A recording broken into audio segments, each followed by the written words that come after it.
ہمارے ذہن کو گہرائی میں جانے کی، چھوٹی چھوٹی باتوں کو سمجھنے کی، سوچنے کی. اس نے انسان کے لیے ایک مشکلات پیدا کی ہیں، یا شاید یہ اس کے لیے خوبصورتی پیدا کی ہے اس کی زندگی میں. اس کے سفر میں زندگی سے، یعنی آغاز سے لے کر موت تک. تو باقی ہے کہ آپ جو کچھ کرنا چاہتے ہیں، میرا اپنا خیال ہے کہ انسان کسی نہ کسی حد تک کر سکتا ہے. اسے اتنی توانائی جو ہے وہ قدرت نے دی ہوئی ہے اس کے ذہن کو، اس کے جسم کو، کہ اس کا جو چھوٹا سا سفر ہے، ایک چیز سوائے ایک چیز کے اس کی زندگی میں کوئی چیز حائل نہیں ہے جو اس کو روکے اس کے، یعنی اس کے نصب العین تک پہنچنے سے. اور وہ جو سوائے موت کے، موت جو ہے ڈیتھ اور جو فنا ہے، وہ واحد چیز ہے جو آپ کو روکتی ہے. ورنہ جب تک سانس چل رہا ہے تو انسان، میرا خیال ہے، اگر طے کر لے اور فیصلہ کر لے. ابھی میں خود اپنا ہی دیکھتی ہوں، چھوٹا سا، ہر انسان کا چھوٹا سا ہی سفر ہوتا ہے کہ زندگی میں جس طرح سے شروع کیا تھا اور ہم جس طرح سے اب ہیں، تو بہت کچھ ہوا. اور اس وقت سے اگر سوچنے بیٹھیں، وہ ایک بات ہے جو میرا خیال ہے بہت اچھی بات تخلیق کے بارے میں ایک ہمارے نقاد اور اسکالر تھے بہت بڑے، محمد حسن عسکری. انہوں نے ایک بہت مزے کی بات کہی تخلیق کے بارے میں. انہوں نے کہا کہ تخلیق اتنی دہشت ناک چیز ہے، اٹس سو فرائٹننگ، اتنی دہشت ناک چیز ہے کہ اگر لکھنے والے کو یہ بات معلوم ہو جائے تو وہ اس کے قریب بھی نہ جائے. جب ہم کسی چیز سے گزر رہے ہوتے ہیں تو شاید ہمیں معلوم نہیں ہوتا کہ وہ واقعی کیا ہم کر رہے ہیں. لیکن بہت بڑی بڑی چیزیں جو ہیں وہ، اب بڑی چیز بھی ریلیٹیو ہے. جو چیز میرے لیے بہت بڑی ہو سکتا ہے کسی کے لیے بہت معمولی ہو. لیکن وہ میری جو توانائیاں ہیں یا جو میری صلاحیتیں ہیں، اس کے کسی کی بھی، اس کے لیے جو چیزیں ہیں وہ بہت بڑے بڑے ہم اپنی طرف سے کام کر لیتے ہیں، جو اگر ہم بہت زیادہ اس وقت اس کے بارے میں جان رہے ہوں یا سوچ رہے ہوں یا رک کے دیکھ رہے ہوں تو شاید نہ کر پائیں. زندگی کا سفر اسی طرح سے ہے. اور اب میرا خیال ہے کہ میں مزید بات کرنے کی بجائے اگر آپ لوگ مجھ سے سوالات کریں گے تو شاید میں زیادہ، میری ڈائریکٹڈ ہوگی بات بہت. تو اگر آپ مجھ سے ہلکا سے ایسے چلا دو، ہاں ہلکا سے ایسے چلا. یہی جو ابھی آپ نے فرمایا مسکری صاحب کا، جو تخلیق سے خائف ہونا، اس کی ذرا وضاحت فرمائیں. نہیں، ان کا تخلیق سے خائف ہونا نہیں، وہ تو خائف نہیں، یہ نہیں انہوں نے کہا. انہوں نے یہ مطلب کسی بات کر رہے تھے تخلیق کی، تو انہوں نے کہا کہ تخلیق جو ہے اتنی دہشت ناک چیز ہے. یہ انہوں نے فرمایا کہ اگر آپ کو معلوم، تخلیق کار کو جب مطلب آپ یہ طے کر کے تو اس میدان میں نہیں آتے. تخلیق کار جو ہے بنیادی طور پر وہ پیدا ہی ہوتا ہے اس طرح، جیسے کسی کی صلاحیت جو ہے وہ کسی ڈائریکشن میں ہوتی ہے، کسی کی ڈائمنشن مختلف ہوتی ہے. اب یہ سارے لوگ تخلیق کار ہی ہیں. سائنٹسٹ بھی ایک طرح کا تخلیق کار ہے. جو لکھ رہا ہے وہ تخلیق کار ہے. جو اوریجنل بات لکھ رہا ہے وہ تخلیق کار ہے. جو شعر کہہ رہا ہے، جو کہانی لکھ رہا ہے، جو تصویر بنا رہا ہے، جو گا رہا ہے، جو نئی موسیقی بنا رہا ہے، جو نئے فلم بنا رہا ہے، یہ سب مطلب تخلیق، جو ایجادات کر رہا ہے آدمی طرح طرح کی. اب ایڈیسن بہت بڑا تخلیق کار ہی تھا نا ایک طرح سے. تو تخلیقی ذہن ہونا، اچھا بہت سے لوگ ایسے ہوتے ہیں جو کچھ تخلیق نہیں کرتے لیکن وہ دے آر آرٹسٹس. میرا اپنا خیال ہے کہ ان کا ذہن تخلیقی ہوتا ہے، وہ اس کو اپریشیٹ کر سکتے ہیں، آرٹ کو سمجھ سکتے ہیں. جیسے کسی نے، مجھے یاد نہیں آ رہا لیکن مجھے بڑی اچھی لگی تھی کسی کی بات، کہ کسی نے کہا کہ زندگی یہ دنیا میں دو طرح کے لوگ ہوتے ہیں, ایک آرٹسٹس ہوتے ہیں اور دوسرے نان آرٹسٹس ہوتے ہیں, اور دونوں ایک دوسرے کو سمجھ نہیں سکتے. تو یہ مزے کی بات ہے, لیکن یہ ایک حد تک میرا خیال ہے یہ اس میں کافی سچائی بھی ہے. تو اگر آدھے بھی ہیں یا چلیے بہت بڑا حصہ, تو بہت بڑا حصہ ہے یہ جو توازن ہے, یہ بیلنس ہے, یہ قدرت نے کسی وجہ سے رکھا ہوا ہے. ورنہ سب آرٹسٹ ہوتے تو شاید یہ نظام نہ چل سکتا, یا سب نان آرٹسٹ ہوتے. تو آرٹسٹ جو ہے تو یہ تخلیق کرنا جو ہے یہ اس کی مجبوری ہے تخلیق کار کی. یہ انہوں نے کہا ہے کہ تخلیق جو کر رہا ہوتا ہے وہ کوئی فیصلے کر کے طے کر کے بیٹھ کے, یہ اس کی مجبوری ہے, اس کو بنایا اس طرح سے گیا ہے, اور وہ اس طرف جاتا ہے اس راستے پہ, اور کوئی نہ کوئی اپنے لیے نیش جو ہے وہ تلاش کر لیتا ہے. اگر وہ نہیں کر سکتا تو بہرحال کوشش ضرور کرتا ہے. تو یہ اس کی مجبوری ہے, لکھنے والے جو اور کہ وہ یہ کام کرے, یہی میں کہہ سکتی ہوں. اس کے بعد محرکات بھی ہوتے ہیں شاعر کے, ایک تو ہوتا ہے کہ بائی نیچر یا بائی برتھ پہ آرٹسٹ ہوتا ہے یا شاعر ہوتا ہے. کچھ محرکات بھی ہوتے ہیں, کچھ زندگی میں ایسی چیزیں سامنے آئی ہوتی ہیں کہ وہ ہمیں ایک مخصوص قسم کی شاعری کی طرف لے جاتی ہیں. کچھ اس طرح سے آپ کی لائف میں بھی ہے؟ اس طرح ہے, دیکھیے جو آرٹسٹ پیدا تو ہوتا ہے, مطلب وہ ہوتا ہے, اس کے بعد جو ہے باقی چیزیں سب بعد میں آتی ہیں, محنت بعد میں آتی ہے, اس کا ماحول آتا ہے, اور ظاہر ہے ایک مومنٹ آف ڈسکوری ہوتا ہے اس کے لیے.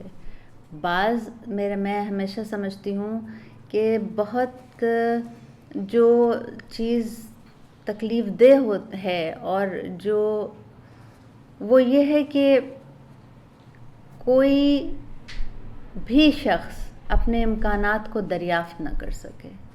آپ میں بہت سی پاسبلٹیز ہوتی ہیں نا, تو اس کو دریافت کر لینا, اور پھر ان کو یعنی ان امکانات کے ساتھ کہیں پہنچنے کے مواقع جو ہے وہ مل جانا اسے. بعض لوگ نہیں, اب ہمارے جس طرح کا ہمارا معاشرہ ہے اور جس طرح کی دنیا میں ہم رہتے ہیں, ہمارے ہاں تو بہت کچھ ضائع ہو جاتا ہوگا. جب تعلیم ہی نہیں, بنیادی چیزیں ہی نہیں پہنچ رہی لوگوں کو, تو بہت سے لوگ تو اپنے آپ کو دریافت ہی نہیں کر پاتے ہوں گے کہ ان کے اندر کتنا ٹیلنٹ ہے, کس چیز کی صلاحیت ہے. آپ آج کل سوشل میڈیا کا زمانہ ہے, تو آپ دیکھتے رہتے ہیں چھوٹے چھوٹے بچے ہیں, کہیں کوئی کسی کا مائک پکڑ کے کوئی گا رہا ہے, کوئی بات کر رہا ہے, کوئی بچے چھوٹے چھوٹے بالکل قمیض پھٹی ہوئی ہے اور بات ایسی کر رہے ہیں کہ, تو ان بچوں کو تو کوئی مواقع ہی نہیں جب ملیں گے تو ان کو کیا پتہ چلے گا. تو یہ جو خطہ ہے جو ہم لوگ جس دنیا میں, جو تیسری دنیا جس کو پتہ نہیں کیوں کہتے ہیں, مجھے تو یہ لفظ اچھا نہیں لگتا, لیکن اس میں تو یہ بہت بڑا مسئلہ ہے. انسان اپنے آپ کو ڈسکور کر لے, اس کی بڑی بات ہے کہ اس کی بڑی خوش قسمتی ہے کہ اس کو معلوم ہو کہ اس کو کس راستے پہ جانا ہے, کیا کرنا ہے. تو یہ سب چیزیں. باقی جو ہم لکھتے ہیں, آپ جیسے کہہ رہی ہیں کہ زندگی کے حالات, ظاہر ہے جو آدمی لکھتا ہے, خاص طور پہ جو شاعر ہے, وہ اپنے حالات ہی سے متاثر ہوتا ہے نا, اپنے ماحول سے ہوتا ہے. ایک تو آپ کی ذات سے متعلق حالات ہیں, آپ کی پرسنل زندگی ہے, وہ بھی ایک حقیقت ہے, اور پھر آپ کا ماحول ہے اور پورا معاشرہ ہے. یہ سب چیزیں آپ پہ اثر انداز ہوتی ہیں, اور یہ جب سب اثر انداز ہوتی ہیں تو آپ اپنے مضامین, اپنی تھیمز, جو کچھ آپ اپنا کانٹینٹ جو ہے وہ سارا اسی سے لیتے ہیں. اور پھر جو چیز سیکھتا ہے, اور جو سیکھنا اس کی ذمہ داری ہے آرٹسٹ کی, لکھنے والے کی, شاعر کی, وہ اس کی ذمہ داری ہے کہ وہ اس ہنر کو, اس فن کو سمجھے جس میں اس نے لکھنے کا فیصلہ کیا ہے. اب میں اگر کوئی شاعری کا فیصلہ کرتا ہے تو اس کو پھر شاعری کے فن، یہی میں نے آپ سے کہا کہ شروع میں جب میں نے سوچا کہ مجھے بہت سی چیزیں نہیں معلوم تو کس طرح کیا طریقہ تھا، اس کا ایک ہی طریقہ ہے کہ آپ بہت مطالعہ کریں اور تلاش کریں جہاں سے اگر آپ کو کوئی استاد، آپ اتنے خوش قسمت نہیں ہیں کہ آپ کی رہنمائی اس طرح سے کوئی کرنے والا آپ کو مل جائے، وہ اور بھی اچھی بات ہے، آپ کا سفر ذرا تیزی سے طے ہو جاتا ہے. لیکن جو خود ہے نا، جو سیلف ڈسکوری ہے، اس کا بھی بڑا مزہ ہے، اس کا بڑا لطف ہے. اس میں جب آپ آہستہ آہستہ سیکھتے ہیں کسی چیز کو، یعنی میرا خیال ہے ہر وقت روزانہ دن میں کئی دفعہ میں چیزیں، جب کوئی کتاب کھولتی ہوں تو میں اس میں کوئی نئی چیز دیکھتی ہوں جو مجھے نہیں معلوم. مجھے بہت کچھ نہیں معلوم، ہم سب کو، ہم مکمل تھوڑا ہی ہوتا ہے کوئی، بہت سے لوگ ہیں جن کو ہم سے بہت زیادہ معلوم ہے، لیکن ان کو بھی شاید پورا سب کچھ نہیں معلوم. علم تو لامحدود ہے. تو یہ سلسلہ ہے کہ جب ہم کوئی بھی کام کرتے ہیں تو اس کے کرافٹ کو، اس فن کو جاننا چاہیے. یعنی میں شاعری کرتی ہوں تو میں ہوا میں بالکل ایسے تیر نہیں چلا سکتی، مجھے پتہ ہونا چاہیے کہ مجھ سے پہلے لوگ جو ہیں وہ کیا کرتے رہے ہیں اور یہ آرٹ کیا ہے، یہ اس کا جو فارمل ڈسپلن ہے وہ کیا ہے. میں نے، ٹھیک ہے میری تعلیم اگر نہیں ہوئی تو پھر میں نے اگر یہ کام شروع کیا ہے تو میرا فرض ہے کہ میں یہ سیکھوں، میں یہ جانوں. اگر میں نہیں کرتی تو میں اس نقصان میں رہوں گی. نثری شاعری یا آزاد شاعری جو ہوتی ہے اس کے بارے میں آپ کا کیا خیال ہے؟ دیکھیے ابھی آپ جس طرح ہنس رہی ہیں نا، اس سے پتہ چل رہا ہے مجھے کہ آپ نثری شاعری اور آزاد شاعری سے کیا مراد ہے. جو آزاد شاعری جس کو آپ کہتے ہیں نا، آزاد شاعری نہیں کوئی چیز ہے. ایک صنف ہے نظم، نظم کی ایک ہیئت ہے جس کو آزاد نظم کہتے ہیں. ہیئت یعنی فارم. جو میں ہمیشہ کہتی ہوں کہ جو، دیکھیے ہم جو 20ویں، میں تھوڑا سا اس کو تفصیل سے بات کروں گی کیونکہ یہ بات میں سمجھتی ہوں کہ یہ ایک افسوس ہوتا ہے مجھے کہ جو نئی شاعری ہے وہ ہمارے لوگوں تک شاید اس طرح نہیں پہنچی جس طرح سے پہنچنا اسے چاہیے تھا. ہر عہد، ہر ادبی عہد وہ اپنے ساتھ اپنے لیے اصناف کا انتخاب کرتا ہے. اصناف آپ سمجھ رہے ہیں نا، جانرا. کہ 20ویں صدی سے پہلے اردو میں، ہم اردو زبان کی بات کر رہے ہیں تو ہم اردو تک، ابھی اس وقت میں اردو کی بات کر رہی ہوں. جیسے شاعری میں غزل بہت مقبول تھیں. 20ویں صدی سے پہلے نظم بھی لکھی جاتی تھی. نظم کی جو ہیئتیں اس وقت جن میں لکھی جاتی تھی وہ مختلف تھیں، جو مقبول تھیں. اب بھی ہیں وہ، ایسا نہیں ہے کہ وہ ختم ہو گئی ہیں، لیکن وہ مقبول ہیئتیں تھیں. جیسے مثنوی تھی، جیسے مسدس ہے، جیسے مخمس ہے. یہ بے شمار یہ پابند ہیئتیں ہیں، ان میں پابندی ہے. جیسے غزل ہے، یہ ایک چیز ہے جس میں بہت جو پابندی اس طرح کی ہے کہ قافیے، ردیف کی، بحر کی، اور اس کا ایک باقاعدہ نظام ہے جس کو نظام عروض کہتے ہیں، اور وہ نظم پہ بھی اس کا اطلاق ہوتا ہے، اب بھی ہوتا ہے.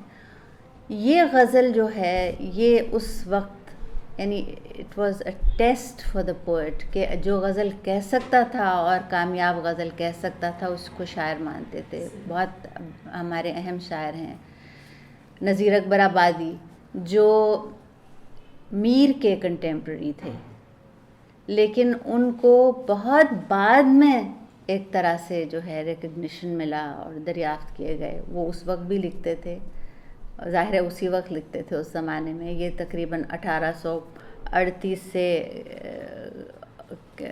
جو ہے یہ 18 غالب کے نہیں، دونوں میر کے بھی اور غالب کے بھی، یہ 1738 اراؤنڈ جو ہے ان کی پیدائش ہے، اور ان کا انتقال ہوا ہے تقریباً 1830 وغیرہ کے قریب، جب غالب ابھی میرا خیال ہے ان کی عمر ہوگی 30 برس ہی ہوگی.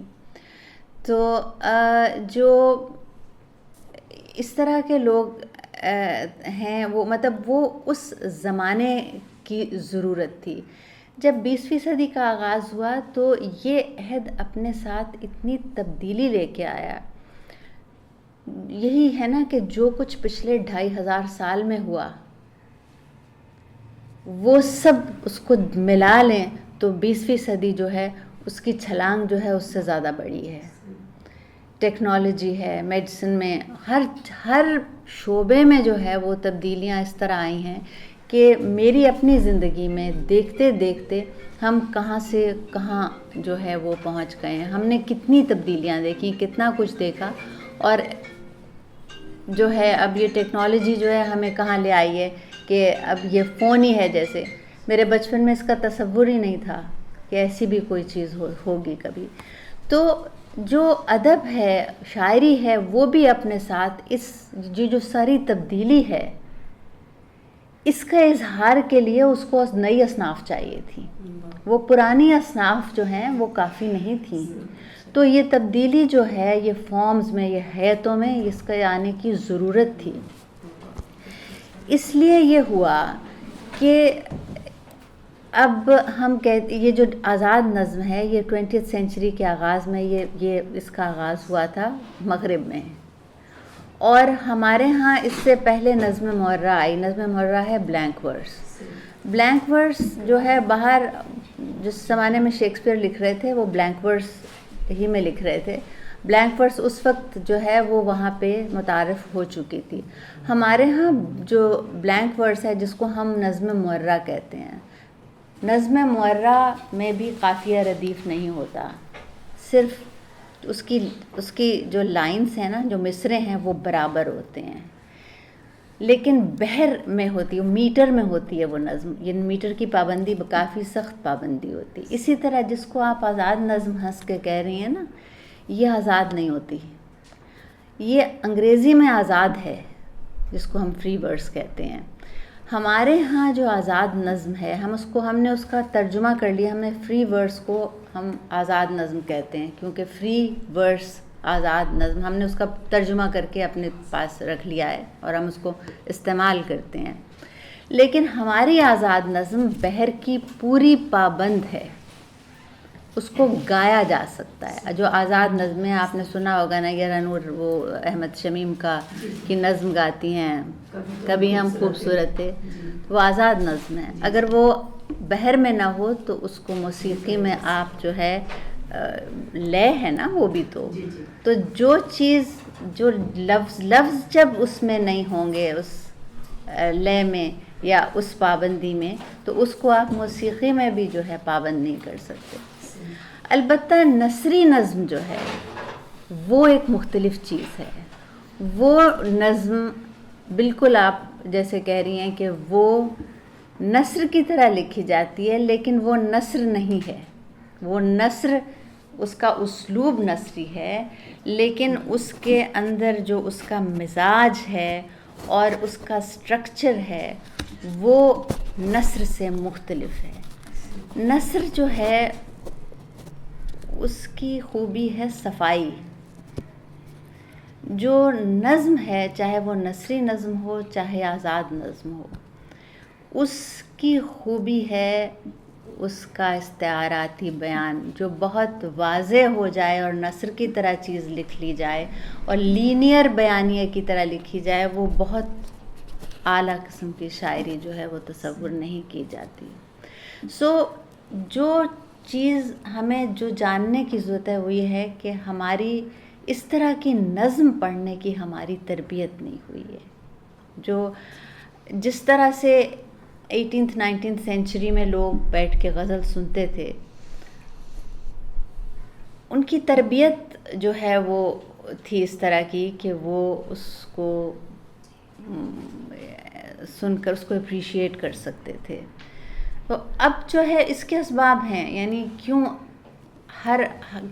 پھر دیکھیے یہ بھی کہا گیا ہے, کسی نے لکھا ہوا ہے کہیں کہ ہر لکھنے والا جو ہے وہ ہر قاری کے لیے نہیں لکھتا, چاہے وہ نثر ہو چاہے وہ شاعری ہو. ہر چیز ہر ایک کے لیے نہیں ہے.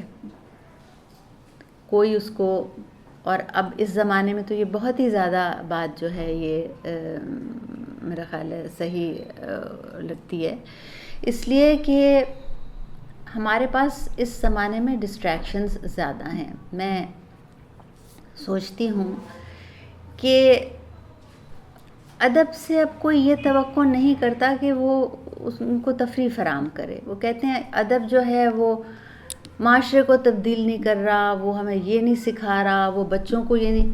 ادب یہ کوئی نہیں کہتا کہ وہ ہم مطلب وہ ادب، ہم تو جب چھوٹے تھے ہم کوئی کتاب پڑھتے تھے تو ہم یہ سوچ کر پڑھتے تھے، ہم چھٹیاں شروع ہوتی تھیں تو ہم کتابیں طے کرتی تھی میں اپنے لیے کہ میں اتنی کتابیں یہ جو ہیں یہ اتنے ناول ہے یہ پڑھوں گی. اب تو مجھے تو میرا تفریح کا وقت ہوتا تھا نا چھٹیوں کا، تو ہم تفریح کے لیے پڑھتے تھے. اب لوگ تفریح کے لیے ڈرامہ دیکھتے ہیں.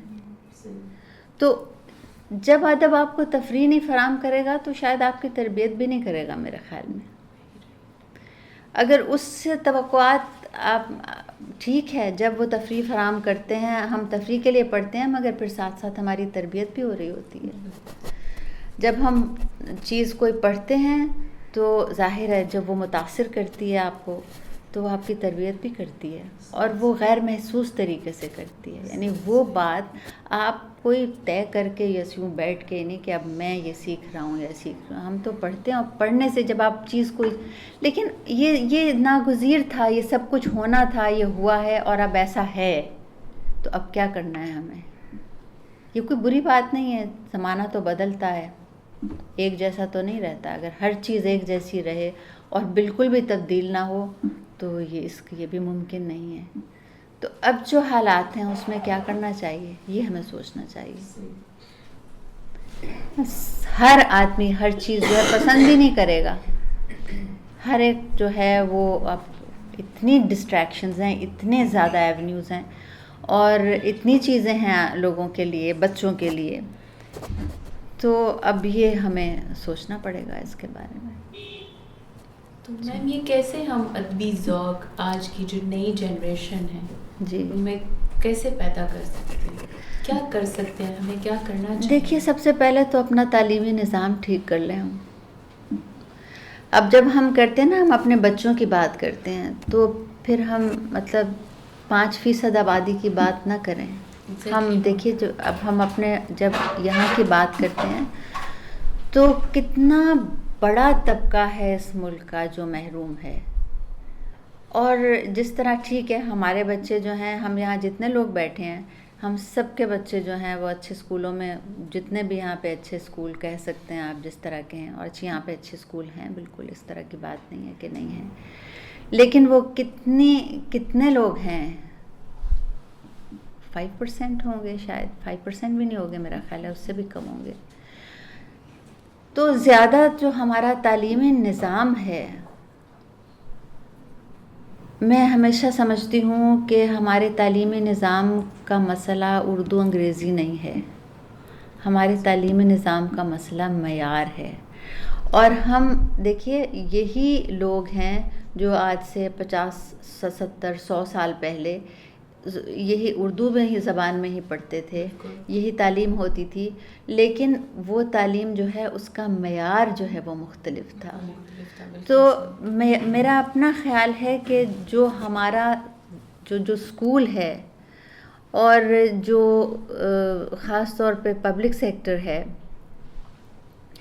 اس میں معیاری تعلیم جو ہے اس کا انتظام ہونا چاہیے.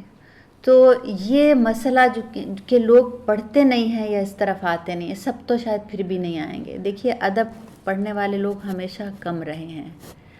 ادب کو اپریشیٹ کر لیتے تھے، لیکن جو ادب سنجیدہ ادب پڑھنے والے لوگ ہیں وہ پوری دنیا میں جو ہے اب اور کم ہو گئے ہیں، لیکن وہ ہمیشہ سے کم تھے. وہ ہر شخص جو ہے وہ سنجیدہ اور معیاری ادب نہیں پڑھنا چاہتا.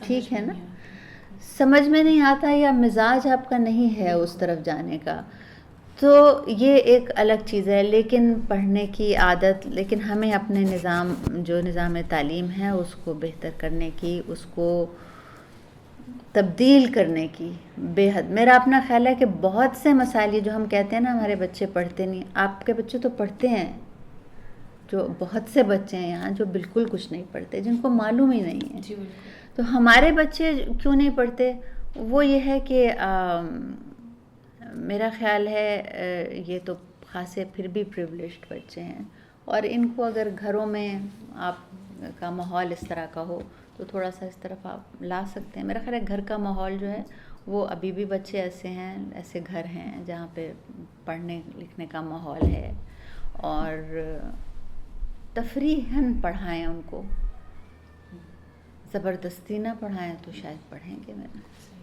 پیرنٹس پر ذمہ داری آتی ہے نہیں کہ وہ بچوں کو اس طرح ذمہ داری نہ بنائیں اس کو, مطلب بس اس کو جسٹ لیٹ اٹ بی. بہت زیادہ اپنے اوپر بوجھ نہیں ڈالیں اس چیز کا. لائف سٹائل جی جی بالکل ایگزیکٹلی. بالکل صحیح. کیا میڈم ہم بچوں پہ بہت زیادہ بوجھ نہیں ڈال رہے؟ بچہ ایک صبح اسکول جاتا ہے, 2 بجے آتا ہے, قاری صاحب آتے ہیں, پھر ٹیوشن پڑھنے جاتا ہے, پھر گھر کا کام آ کے اسکول کا ہوم ورک کرتا ہے. اس کے پاس تو وقت نہیں ہے بچے کے پاس کہ اس کی تربیت کی جائے. پڑھ سکتا ہے, اس کی تربیت نہیں ہو سکتی. تربیت کے لیے الگ وقت تو نہیں چاہیے, وہ تو مستقل ایک چیز ہے نا. یہ جیسے یہ کہہ رہی ہیں it's a way of life, وہ اپنے گھر میں جو دیکھے گا وہ اس کی تربیت ہوگی. ہماری تو کسی رہتے ہی نہیں ہے بچہ نا. نہیں, میری بات سنیے, بچہ جو ہے نا اس پہ اگر ہم بوجھ, جیسے ہم کہتے ہیں یہ بات صحیح ہے کہ ہمارے زمانے میں, میرے زمانے میں جب ہم کالج میں, ہم سارا سال بھر ہم لوگ گھومتے پھرتے تھے اور پھر 2 مہینہ پڑھ کے امتحان دیتے. وہ تو کالج کی بات ہے. بچے جب ہم چھوٹے بھی تھے ٹھیک ہے, وہ سب بھی ٹھیک تھا یا نہیں تھا, لیکن بچے میں بڑی گنجائش ہوتی ہے. آپ کو پتہ ہے 4 سال کی عمر تک بچہ 4 زبانیں سیکھ سکتا ہے. اب یہ بھی ثابت کیا گیا ہے کہ 4 سال کی عمر تک اگر 4 زبانوں میں اگر آپ اس کو امرس کر دیں تو بچہ جو ہے وہ زبانیں سیکھ لے گا. تو اس کے اس کا دماغ جو ہے بڑے ہو کر تو ہماری جو یہ صلاحیت ہے یہ تھوڑی کم ہوتی جاتی ہے. بچے کا ذہن اسپنج کی طرح ہوتا ہے, اور بالکل اسپنج کی مثال دی جاتی ہے, اور وہ ایبزارب کرتا ہے سب کچھ. تو اس کو میرا خیال ہے جس طریقے سے پڑھایا جاتا ہے نا, یہ جو ہمارے ہاں روٹ لرننگ کا جو یہ ایک تصور ہے, اب اچھے اسکولوں میں اس چیز کو ختم کیا گیا ہے یا ختم کیا جا رہا ہے, لیکن پھر بھی یہاں بہت زیادہ رائج ہے وہ چیزیں جو پرانی ہیں. سو اگر ہم اچھے صحیح طریقے سے اس پر امتحانوں کا بوجھ, اس چیز کا بوجھ, اس چیز کا بوجھ, یہ سب کم کر دیں تو وہ اسکول جائے اور پڑھے اس طرح.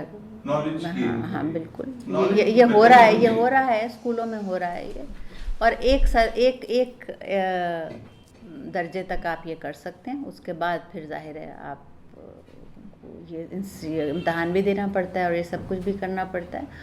اور انسان کے دماغ میں اور اس کے اندر اتنی صلاحیت ہے. میرا تو خیال ہے ہم وقت بہت ضائع کرتے ہیں. مجھے یوں لگتا ہے کہ انسان بہت کچھ کر سکتا ہے. آپ جو پریولیجڈ لوگ ہیں, بہت سے لوگ تو ایسا نہیں کرتے, لیکن بہت سے ہیں جو ایسا کرتے بھی ہیں. جو اگر آپ 1 بجے سو کر اٹھیں گے تو آپ یہی میرا تو خیال ہے ہم لوگ خاصا وقت ضائع کرتے ہیں. سب نہیں کرتے, میں یہ نہیں کہہ رہی سب کرتے ہیں, لیکن بہت لوگ کرتے ہیں. اور بہت سے لوگ, مجھے لگتا ہے کہ بہت سی ایسی چیزیں کرتے ہیں جو اس میں وقت کا ضیاع جو ہے وہ ہوتا ہے. اور اگر آپ اپنے وقت کو تقسیم کر لیں اس طرح سے تو ہم بہت کچھ کر سکتے ہیں. ٹھیک ہے, انسان کو مطلب وقت بھی چاہیے ہوتا ہے اپنے لیے, فرصت بھی چاہیے ہوتی ہے. اس سب کے ساتھ جو ہے وہ بہت کچھ ممکن ہے. میرا خیال ہے غلط بھی ہو سکتا ہے, آپ اختلاف بھی کر سکتے ہیں. لیکن جیسے یہ ہمیشہ کی ڈبیٹ ہوتی ہے کہ نظام تعلیم جو ہے وہ ٹھیک نہیں ہے, جی, لیکن ہم آن دا ہول مطلب اس کی ذمہ داری جو ہے وہ